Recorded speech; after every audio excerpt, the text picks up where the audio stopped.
Item 1, I-1 is to adopt a resolution in support of the Space Preservation Act and the Space Preservation Treaty to permanently ban space-based weapons.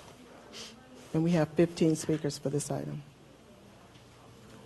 Ready for me? Councilmember Beckles, Yeah. would you like to introduce this? I would. You know, I think that what I'd like to do is just kind of rehash the statement of this issue for those who don't have the agenda in front of them. And the City of Richmond is a welcoming and safe area for all of our residents.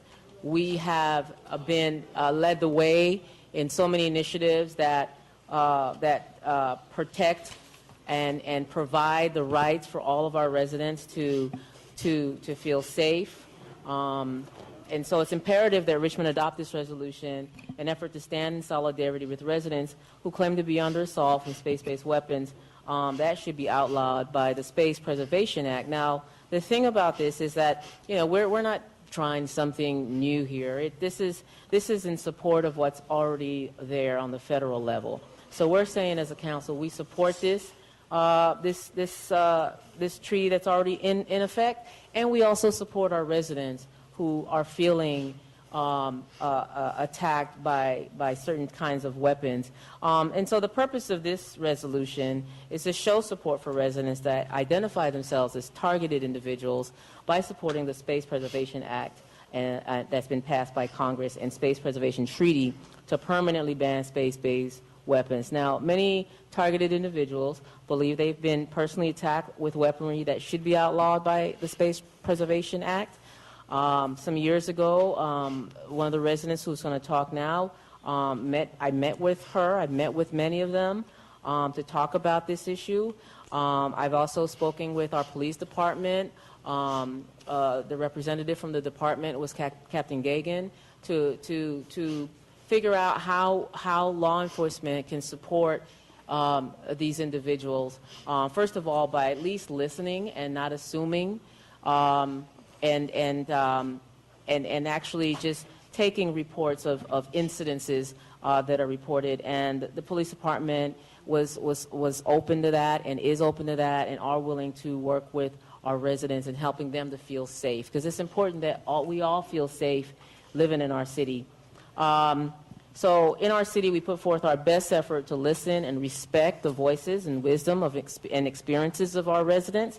And so I don't intend to ignore it, and I'm hoping that my colleagues on this dais won't ignore, but support those who suspect they have been exposed to these types of inhumane attacks with the intent to cause them great emotional and bodily harm.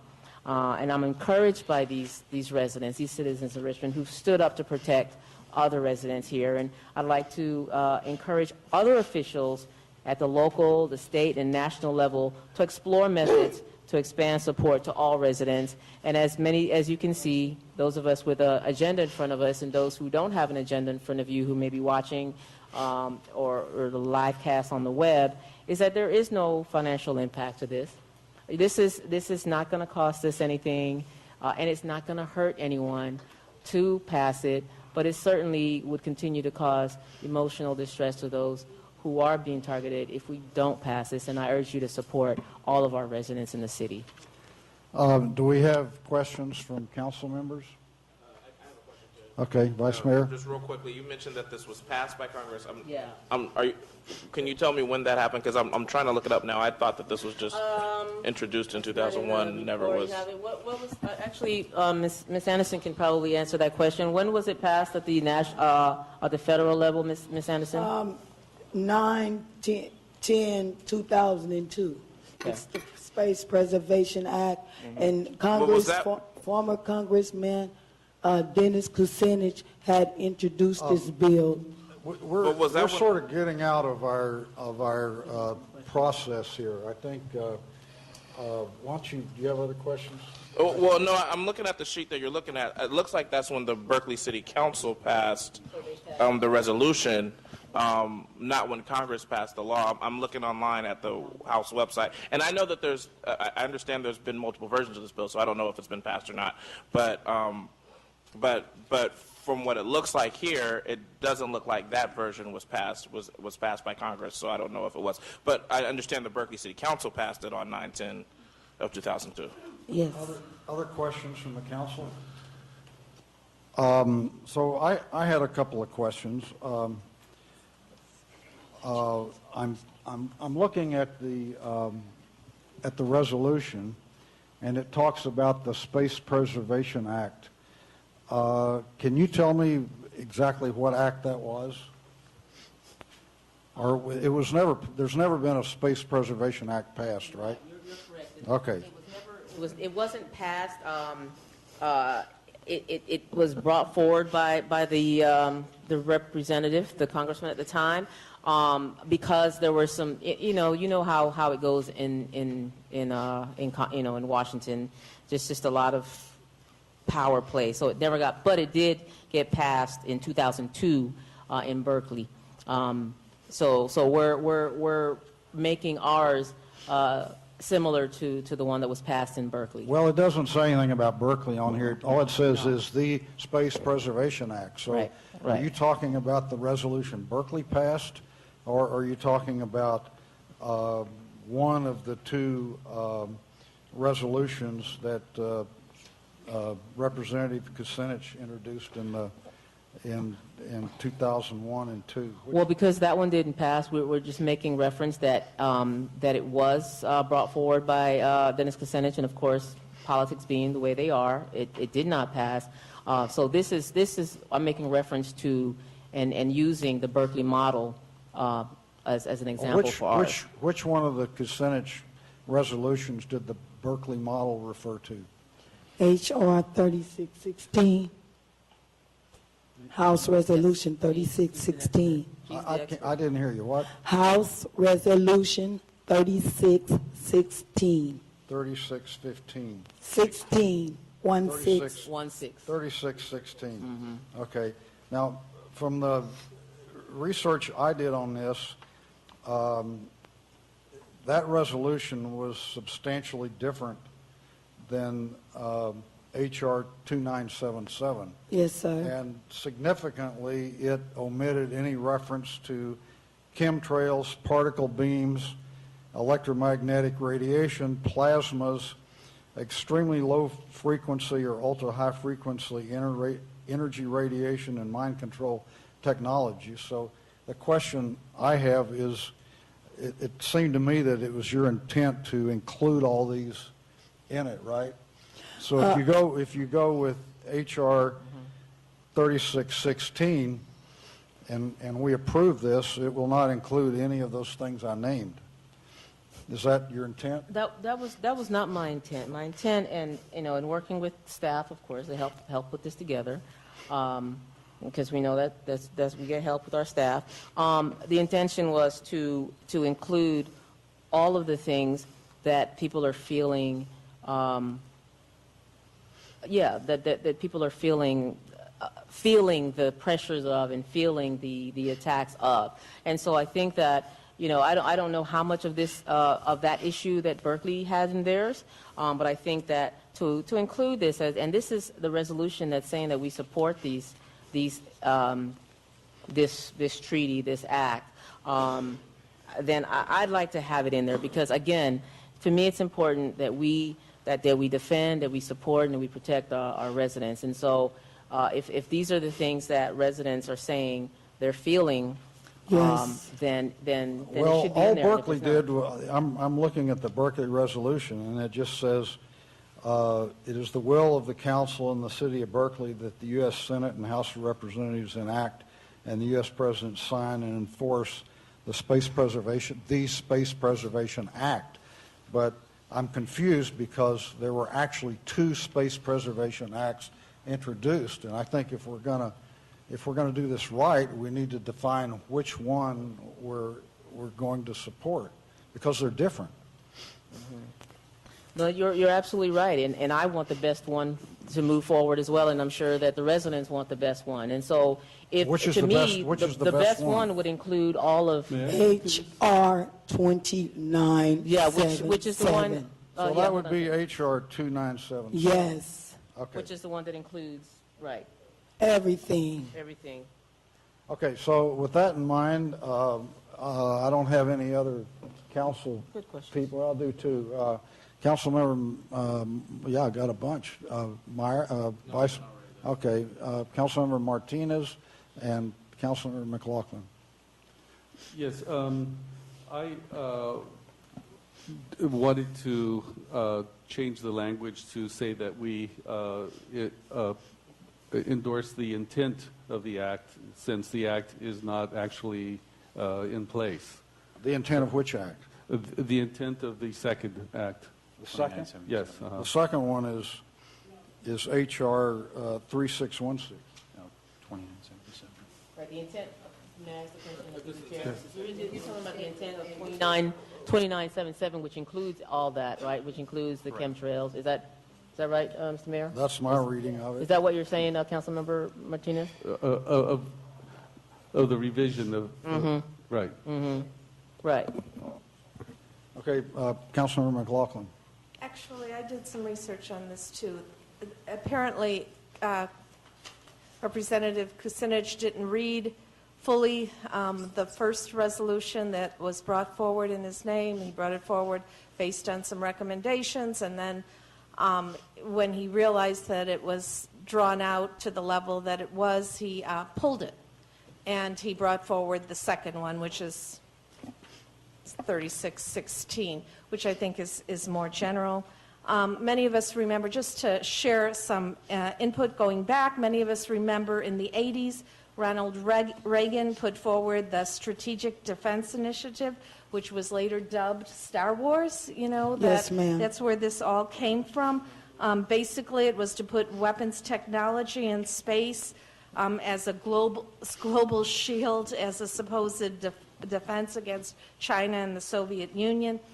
It was later, this was seen as infeasible. I mean, many people saw this as the idea of putting weapons in space as insane, and I happen to think that it was a crazy idea, as did the population at large. Then the Clinton administration in 1993 morphed it into the ballistic missile defense, later in 2002, which is currently now the Missile Defense Agency. But also along the way in 2002, Dennis Kucinich introduced this bill, and it's the second one that he fully introduced, 3616, which basically called for a ban on space-based weapons. And then I think it was just introduced.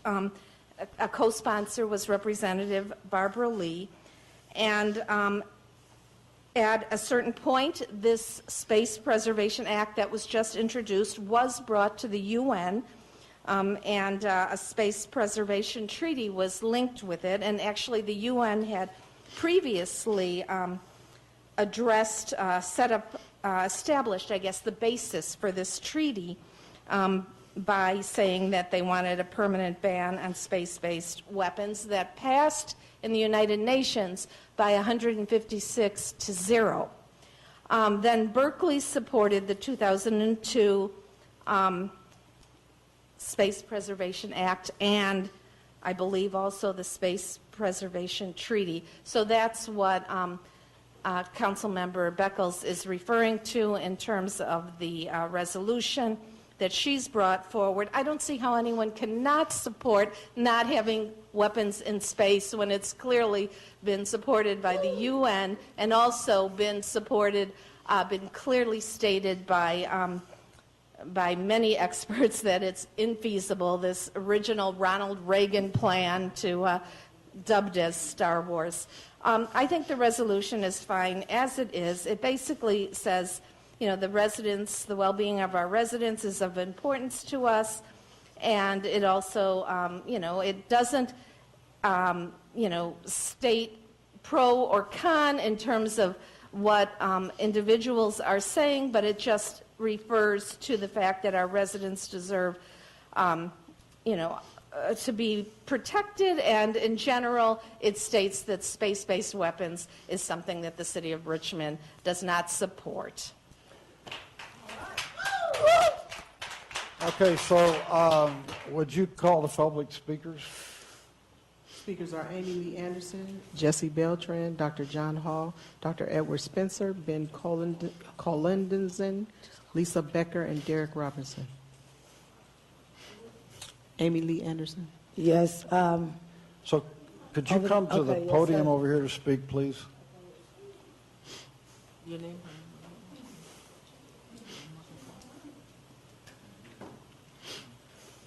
Good evening, council members and Councilor Javanka Beckos. I really want to thank you for not deviating your plan, because I went on your Facebook and I saw why you came in office, and you never deviated your plan. You said as you wanted to first put the community first, and from you doing that, I want to thank you first. And secondly, as a psychologist, a child psychologist, I want to thank you for putting up with some of those unbearable pains I suffered along this way. But I am here in happiness, in a moment of greatness, that I have a perfect city. Nowhere in the United States, no targeted individual can get this type of support that I have gotten. We just needed just one person, one city. And because of that, you all are our heroes. And we want to thank you. And I can go on and say much, but we are dying within because of the technology is so sophisticated. It's hard for someone who has no experience to fathom it. It is so sophisticated. So what we are saying to you all, please let us help you understand enough as someone outside looking in to our lives, because we are pained and we are tortured and we are humiliated every day through our lives, and our lives has taken on a path of we don't even know how and why we have these type of people on this planet that will harm in this type of way. And I just want to thank you all, and you, Mayor, from you being in the city, working in the service, being in the service, and for others to do this. I know that should sadden you. Jesse Beltran.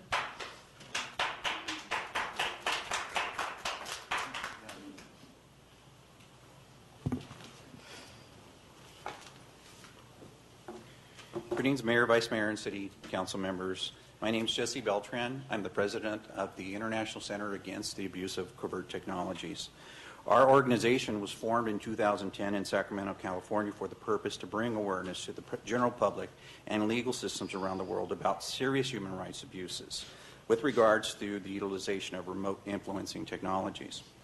My colleagues and co-speakers today hopefully will get John Hall, who was the author of Guinea Pigs, Technologies of Control, which have been sent to each of you and signed. I also have Dr. Edward Spencer, who's a neurologist from Yale School of Medicine, and Ben Coulson, who is a PhD in psychology and therapist and co-author of a book about PTSD. I myself am a retired Sacramento City fire paramedic and a recent graduate of HMI, and do provide therapy to victims. In 2010, I met Dr. Hall, and when meeting him, I discovered this phenomenon, and I asked why wasn't anything being done about this. He said it's because of the symptomology. If everyone went through traditional medicine and complained about what they were experiencing, they would be railroaded into the mental health institutions. The fact of the matter is this is affecting all demographics of society, the poor, the rich, the elite. I see victims on a monthly basis and hear from hundreds of people every week. I currently have over 23,000 correspondents from victims, not only within here in the United States, but around the world. What we have discovered is that there are hot pockets within the United States where there are victims that are being exposed to these type of technologies. And as our speakers continue to speak, they will explain to you how that has developed. Currently, the hotspots are New York, Florida, Chicago, Texas, and California. Unfortunately, in California, the East Bay has the highest amounts of victims that we have collected on our database within our study within our organization. This is why we Your are time currently has here today. expired, sir. Okay, thank you. Dr. John Hall.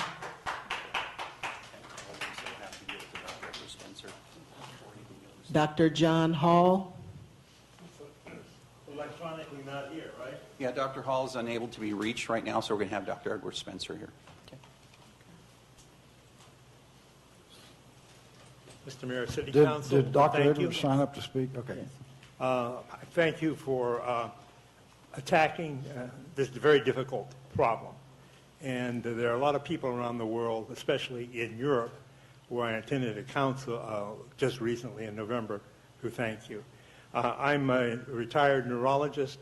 I attended Stanford University, Yale University, and a residency at the University of California in San Francisco.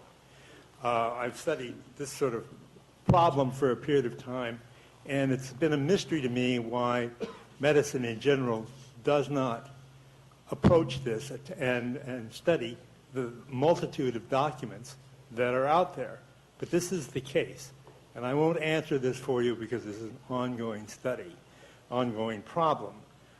This is really a intense technology, essentially what might be described as EEG heterodyning, that the entire electrical activity of a human brain can be captured in this supercomputer and certainly processed and then put back into someone else.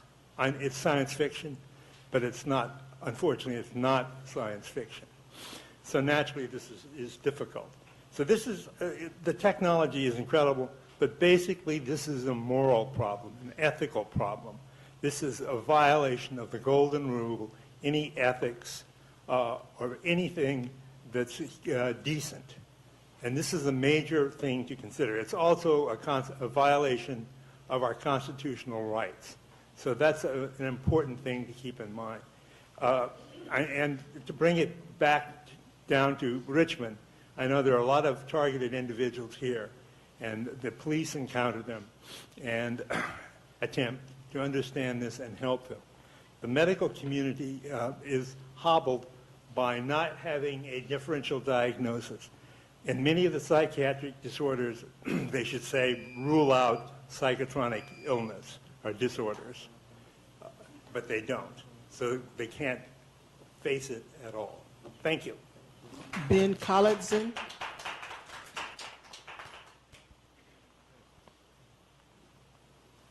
Hi, thank you all. Okay, 2 minutes. All right, let's go. Thank you all for your endurance. I see you've listened to a lot of humans. I'm going to talk really fast with 2 minutes to go.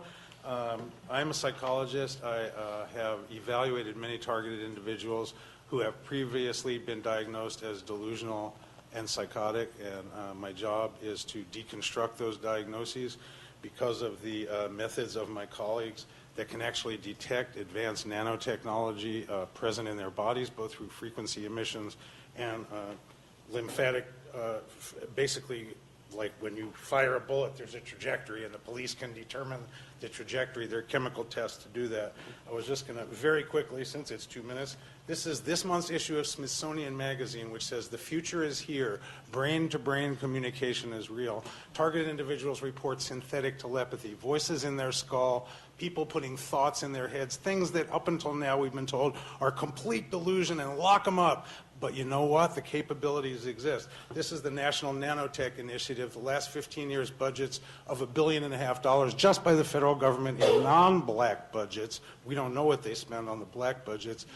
Doing experimental programs showing how nanosensors in people can give us much more data about humanity. These technologies can be used for great good, but they have apparently also been used for tremendous evil in non-consensual human experimentation. There is great documentation on this. I do think it's a little unfortunate that confusion about the Space Preservation Act. There are these systems, SCADA they're called. The acronym stands for Supervisory Control and Data Acquisition Systems.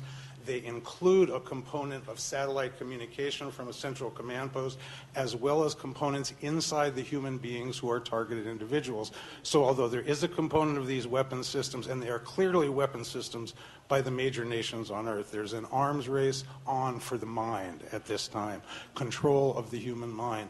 The Human Brain Initiative is part of it. If I only have 2 minutes, I have to stop there. I hope you will listen to these people. They are suffering greatly as non-consensual experimentees. A question really quickly to the speaker. Could you repeat the names of those two references that you gave, the magazines? Could you give me the names of those again, please? The first one, the current issue of the Smithsonian Magazine, the mainstream magazine, which in this month's issue says communicating brain to brain, and this is merely what they are releasing publicly. The majority of the most advanced weapon systems are classified, and we don't know the full capabilities. This is just the supplemental to the president's budget this year's the National Nanotechnology Initiative. And what I didn't get to say in my 2 minutes is the National Registry of Environmental Professionals, which certifies people to do all kinds of environmental quality testing, has just certified SCADA, Supervisory Control and Data Administration Systems, as something that needs to be studied for its environmental impact on on the environment in general. And I am part of the HSCADA task force, how these SCADA systems are impacting human beings. And there are thousands of reports from targeted individuals that crimes are being committed against them. And my intention in coming here tonight was to support their claims so that law enforcement, with as much support from political... I think she asked you the names of the magazines, Oh, so, okay. yeah. So Thank you very much. Lisa Becker. Hi, good evening. My name is Lisa Becker, and I came here from Racine, Wisconsin. I've been a victim of this technology for 14 years. I have been tortured for 14 years. My Justice Department has failed me. My executive branch has failed me.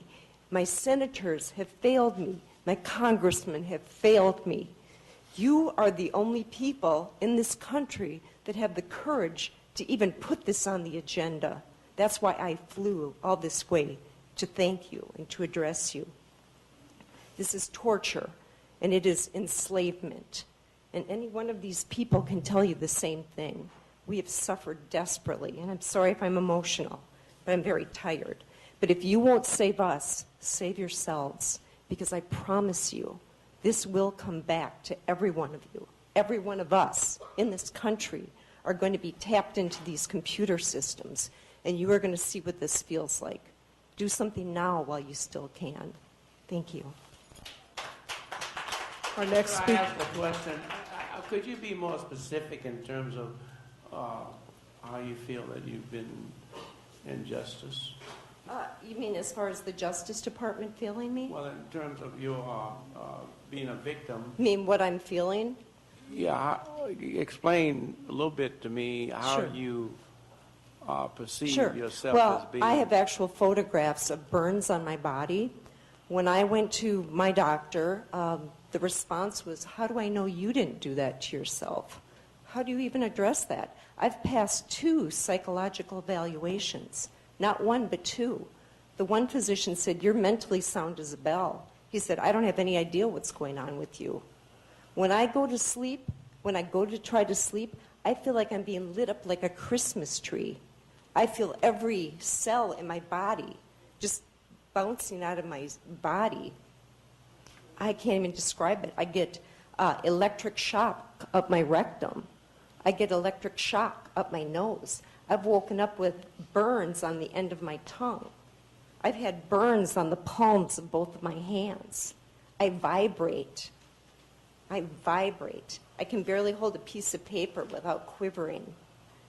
Does that answer your question? I'm trying to find what's the source of the. The source are these exotic weapons. They talk about in 2977, they talk about the space weapons, space-based weapons.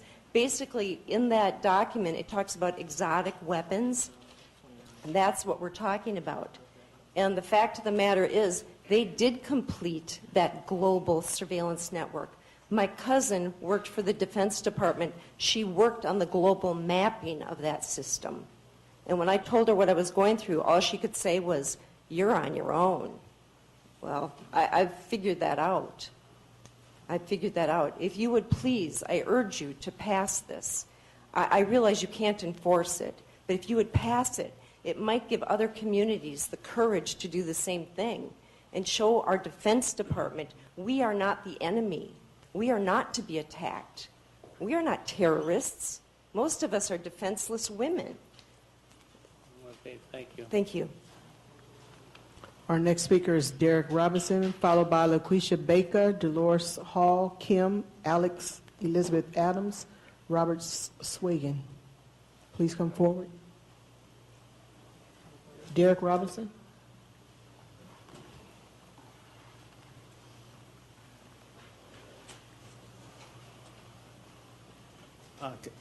Good evening, everyone. I'm Derek Robinson, Director of a human rights group called Freedom from Covert Harassment and Surveillance. In regards to the Space Preservation Act resolution that's before you, many of us have traveled here today to say thanks very much for listening and responding to so many that have come to you over the past couple of years. This is a momentous occasion for our organization and for humanity. You are one of the very few governing authorities that have considered the dangers of psychotronic technologies. Research in this area has been ongoing since the 50s by government agencies, corporations, criminal elements, religious cults, etc. But only since the arrival of the internet has this Holocaust been made known to thousands of people who have found that they are victims of psychotronic technologies and that they have been surreptitiously victimized by them. And as the devices proliferate and the public becomes more aware of these covert activities, legislation on a local and national level will be needed to address the concerns with regard to a vulnerable society. Your resolution today would be a giant step forward in ensuring the health, safety, and well-being for all people. Thank you. LaQuisha Baker.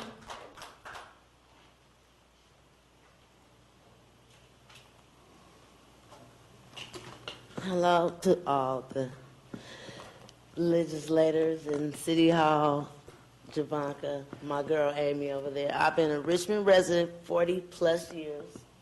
I've seen two of my friends try and fight this fight, but their minds are gone and there's no coming back. My mother was a Black Panther. They killed her. She was only 58 years old. And I'm just happy at this moment that somebody in our town, our city, has opened the doors for many people who couldn't make it, didn't make it, and were survivors of it. And I just want to say thank you. Dolores Hall.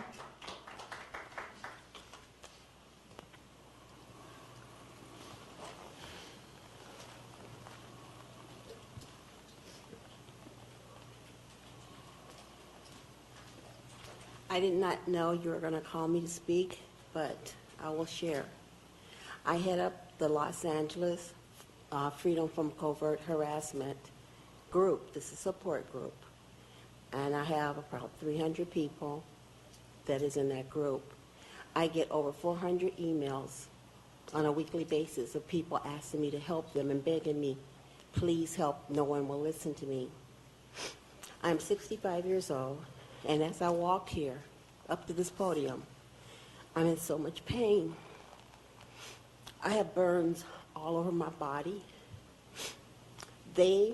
My doctor, I had treated with for 16 years.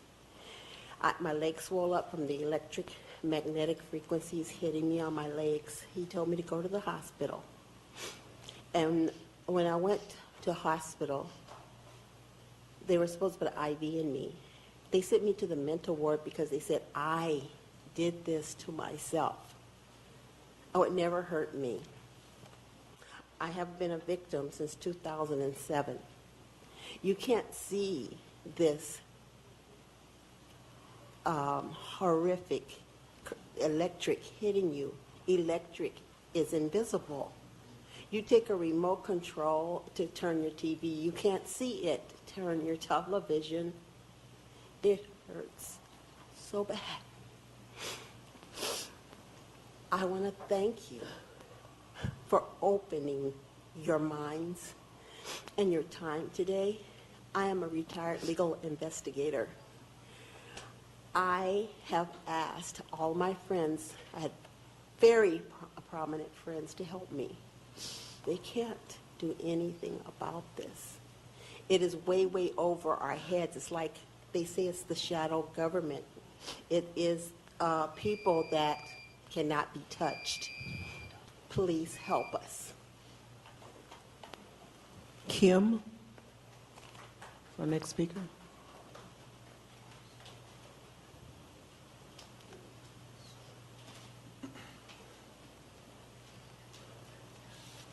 Hello, my name is Kimberly Buckner, and I have been a targeted individual for a very long time. The things I have experienced due to being targeted, they have been unreal. But however, I can personally attest that this is very real indeed.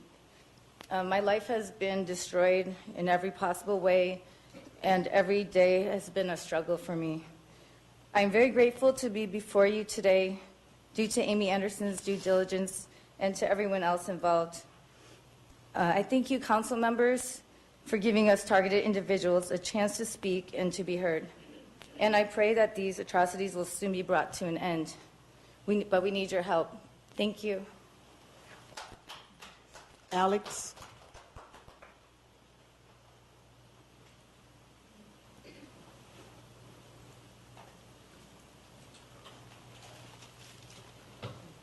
Good evening, Council Mayor. Good evening. My name is Alec Rafter. I am an NYU graduate and have spent much of my time working at a financial holding company in San Francisco.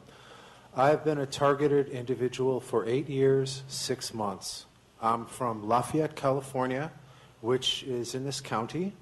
I am here to support and corroborate what these other speakers are trying to convey. This technology exists and is being used on a mass scale. It is torturous, brutal, and inhumane. It happens everywhere I go. People don't understand the capabilities of this technology. The person I came with here tonight, was being shocked and stabbed in this very room with a directed energy weapon while waiting to speak with the council. My ears are getting frequency tinnitus while I was sitting here waiting for you, as well as a technology called Voice to Skull developed by Dr. Alan Frey. Like I said, this happens everywhere I go in Northern and Southern California. I've been tortured all day, all night, minute after minute, year after year after year. We need your help and support to stop this, to save us, and to prevent this from happening to others.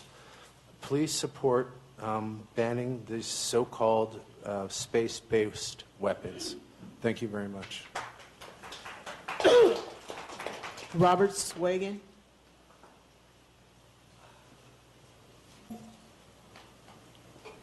Good evening. My name is Robert Swigan. I live in Modesto, California. I'm here tonight after being targeted for 12 years with direct energy weapons, Voice to Skull. I wake up in the middle of the night in excruciating pain. There's nobody I could call.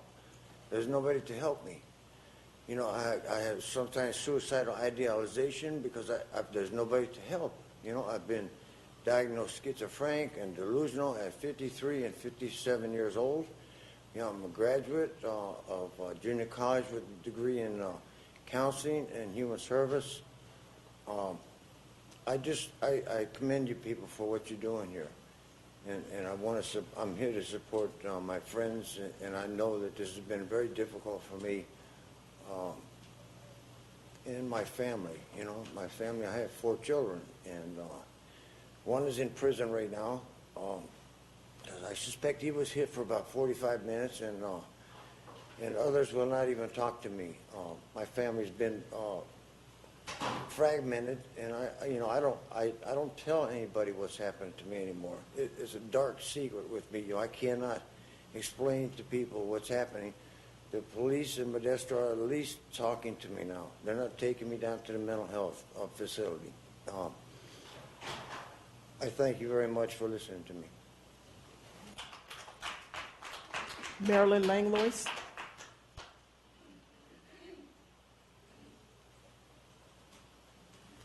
Good evening, Mayor and council members. Marilyn Langlois, Richmond resident. I want to thank Ms. Anderson for bringing this topic forward and bringing so many speakers. I urge you to adopt this resolution. As has been said, the original Space Preservation Act was introduced by Congressman Kucinich, co-sponsored by Congresswoman Barbara Lee and Congressman Pete Stark of the Bay Area. And this concept was also voted on and supported unanimously by the United Nations to prohibit weaponization of space and space-based weapons. These are clearly not good for anyone on Earth and not good for anyone in Richmond. You have to be aware that there are a lot of exotic weapons research programs going on.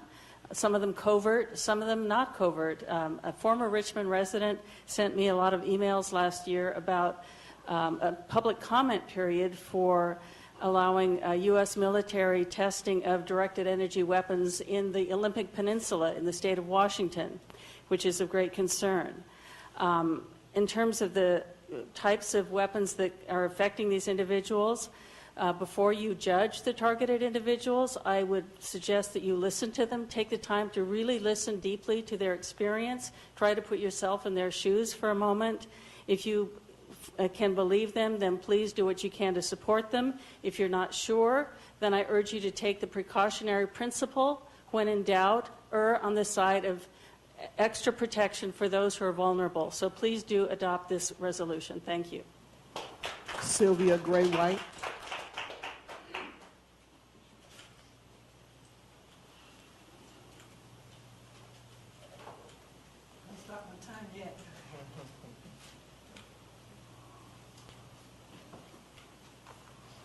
Good evening. My name is Sylvia Gray White, a very long-time Richmond resident. Tonight I'm so thankful and happy that our city is looking up, waking up, and standing up. Approval of this agenda item will make an impact on the whole world and will help us to restore our Mother Earth and our health. The heavy metal toxins falling down on us daily from the chemtrails are done by our military without our approval and knowledge. Lead is one of the many chemicals in the chemtrails, even though the government banned it decades ago, banned it from paint, toys, even bullets, and other manufacturing processing. This toxin has really negatively impacted my life. Lead is very toxic, and there are no safe levels. It displaces the calcium in your bones, among many other illnesses, particularly with the children. The level of lead in my body has drastically increased in the past 3 years. I got to get the lead out. We need to stop this constant daily abuse of our universal rights to life, liberty, and the pursuit of happiness. If you don't feel good, you can't live good. I am not the only one breathing this pollution. If you breathe, you're breathing it too. We have rights. Stand up for them. Now, in order to stand, I got to use a cane. But I still can stand and will stand up for what's right. Our last speaker is Elizabeth Adams.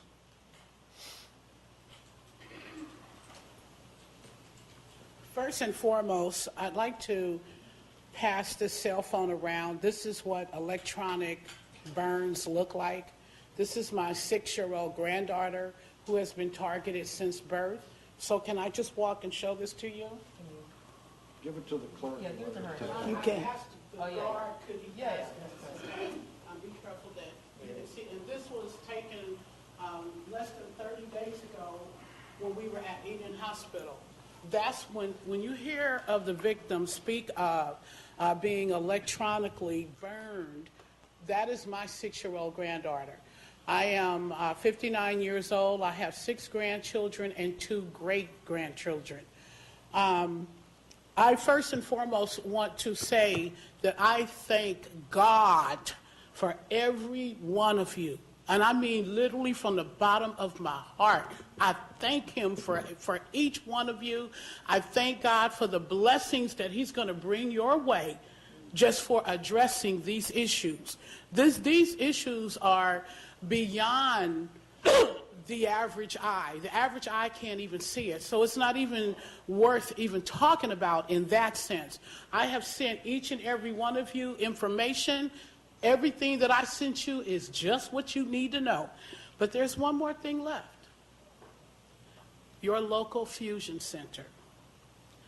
You need to do some deep research into your local fusion center. Just look it up online. That is where you will find information, ill activities of some sort that is going on within, I'm not going to say city government because I can't pinpoint it, but you need to look into your local fusion center. Secondly, mental health of children. May I finish just 2 minutes, please? I think we need to give everybody the same amount of time. Okay, Thank no you. problem. That was the last speaker. I'm a researcher. I also have some evidence and history. Is it possible to comment? Ma'am, if you didn't sign up, you can't speak. Okay, I have Vice Mayor Meyer. So I was just going to briefly say that the weaponization of space, as has been as the history that was described so eloquently by Councilmember McLaughlin, is something that I think is extremely immoral, and we should not be, as a nation, engaging in. And so I'm going to support this resolution based on that.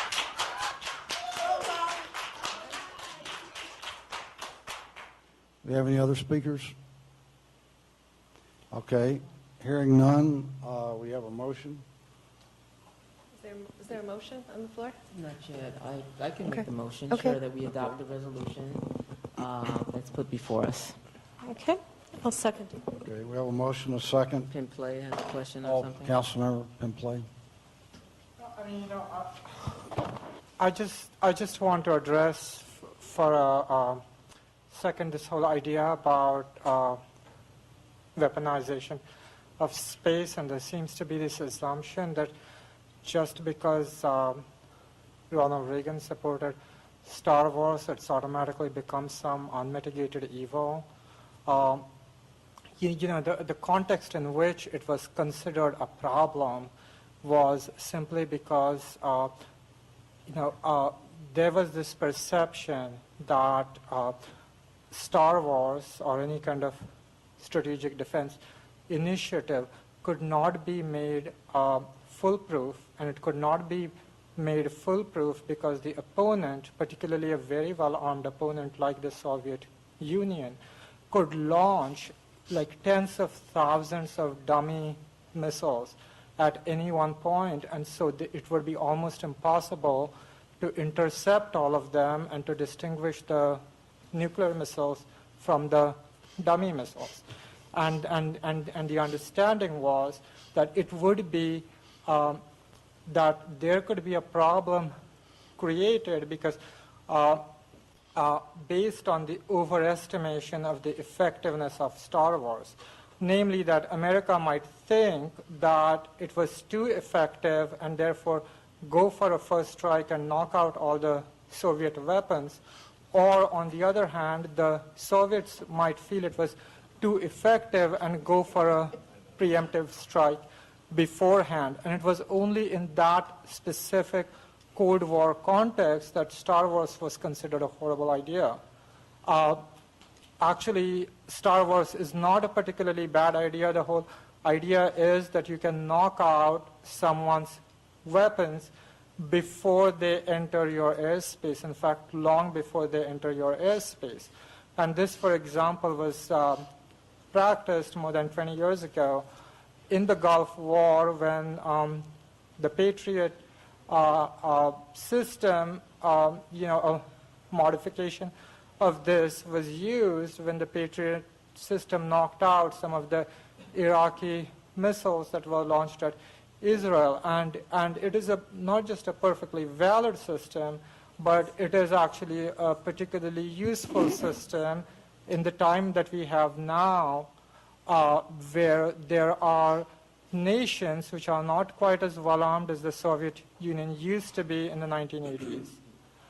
which may not have the capability to launch tremendous numbers of missiles at any one time. And in fact, this is, a fairly useful system to have. And so this automatic knee-jerk reaction that because Reagan, supported Star Wars, and at the time it was considered a bad idea, so for that purpose, it is a bad and an evil idea for forever.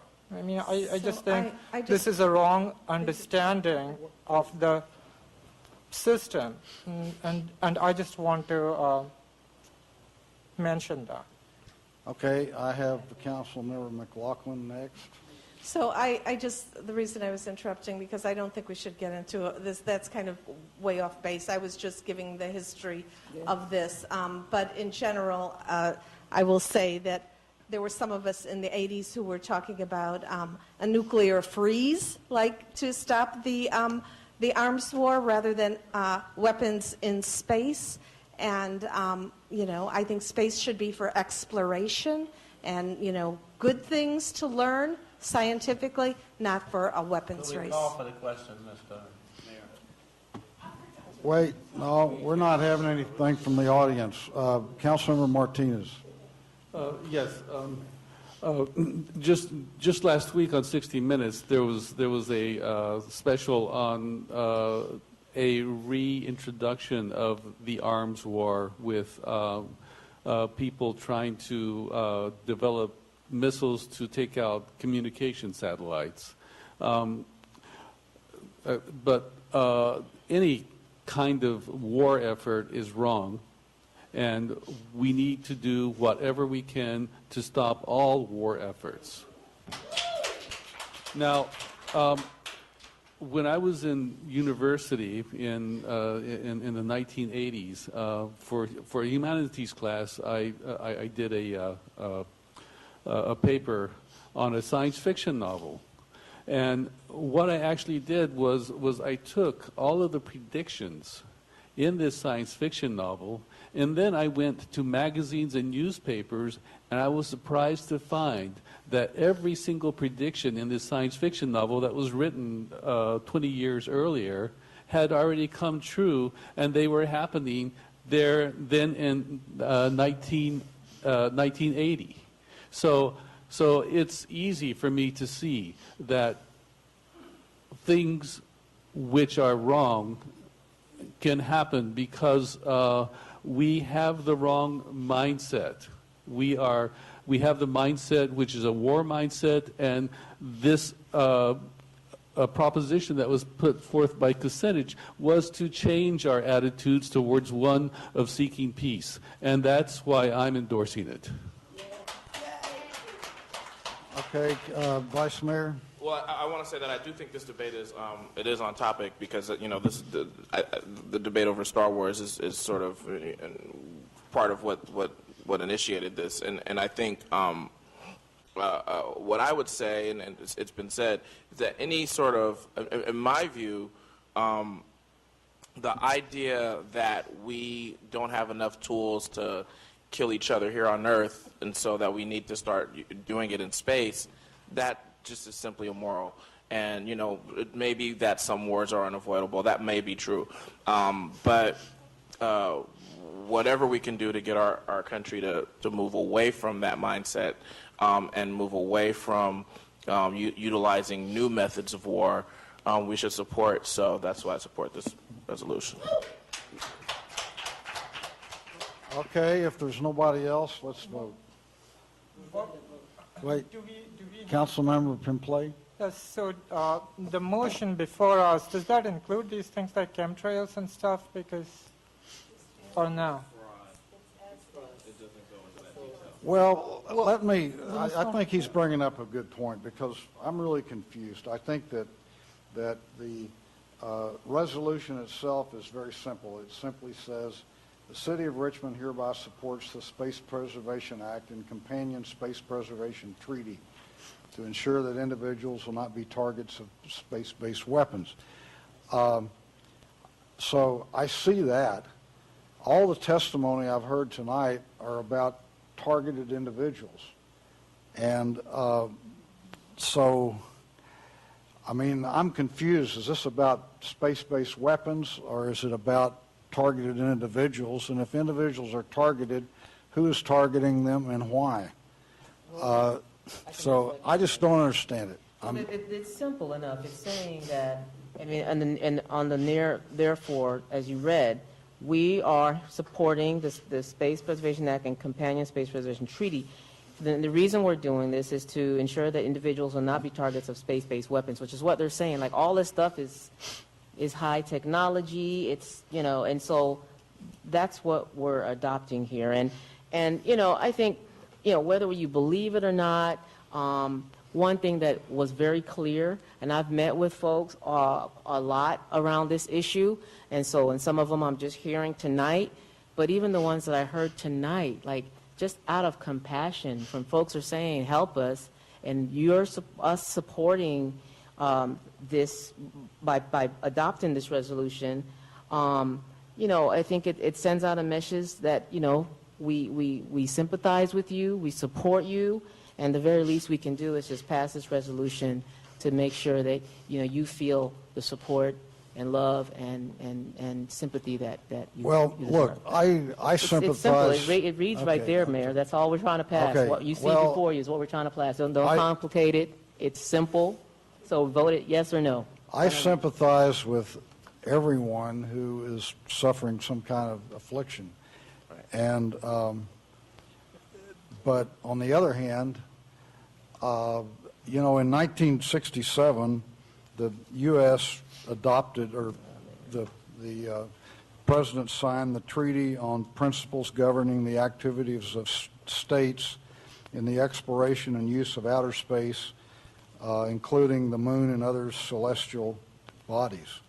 So the U.S. government has acted on this, and they have, and within that particular treaty is a ban on using outer space for military purposes. So I just don't know quite, I just don't understand what we're talking about. Are we talking about the weaponization of space? Are we talking about chemtrails? Are we talking about individuals who are being targeted? If so, by whom and why? Mayor, could I address that, please? I mean, this is, you know, I'm just a dumb city council person, and this is just way, way over my head. And I frankly think that it's sort of way out of the purview of what this city council could be taking up. We've got real problems here. We've got pothole roads. We've got a budget that's out of balance. We've got crime. We've got greenhouse gases. We've got all these things to worry about. And here I'm being asked to support a resolution that deals with things like chemtrails and particle beams and plasmas and mind control technologies. I just don't know enough about it. If I were an expert, I'd probably take a side, but I'm not. And so for that reason, I'm just not going to support it. Maybe sometime I'll learn more and be more oriented towards I'd like to call the support. question. I'd like to speak. Councilmember Bates. Well, it is confusing. I'm going to support the resolution for the simple reason that we have voted on a lot of dumber ideas and what this resolution represents. And again, we know that we don't control the universe. We don't control Congress. So this is the least of my worries. So I'm going to support, and I'll call for the question. Does anybody else want to talk about it? Okay, let's just vote. Thank you.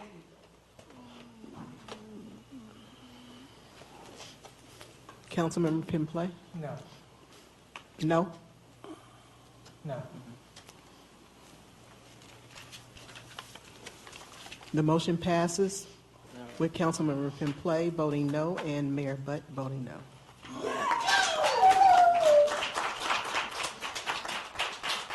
Thank you, God.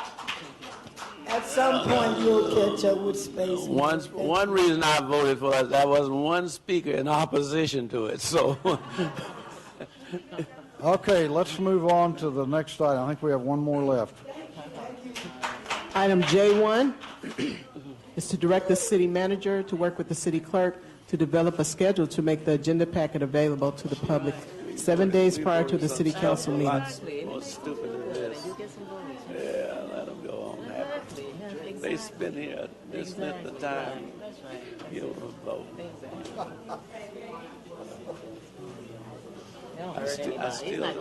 I still don't understand. I don't understand how a person is affected. Well, what they're saying is that, like there's electrical currents happening all the time. And Let's move on to the next item. Madam Clerk, read the next item. Item J1 is to direct the city manager to work with the city clerk to develop a schedule to make the agenda packet available to the public 7 days prior to the city council meeting. Okay, this is, whose item is this? Councilmember Pimplay, Martinez, and Beckles.